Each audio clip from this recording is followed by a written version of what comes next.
করছে তারা, গড়বে এই সোনার দেশ। সবাই কেন বলে আমি লিখতে পারি কবিতা?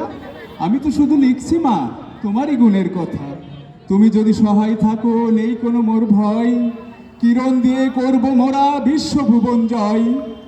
লাল সবুজের মাঝে যত দেখি তোমার ছবি, তুচ্ছ সব তোমার বর্ণনা দিয়েছে যত কবি। কবি হতে চাই না, চাই তোমার ছবি আঁকতে, পারি যেন মা মানসপটে তোমাকেই রাখতে।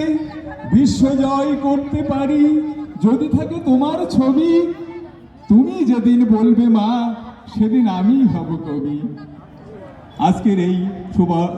আজকের এই হীরক জয়ন্তী 60 বছর পূর্তি অনুষ্ঠানের সম্মানীয় সভাপতি, প্রধান অতিথি, আমন্ত্রিত অতিথি, সুধীবৃন্দ, শ্রদ্ধেয় শিক্ষক ও শিক্ষিকা মণ্ডলী, আমার সহপাঠী ও বিদ্যালয়ের প্রাক্তন ও বর্তমান শিক্ষার্থীবৃন্দ সকলকে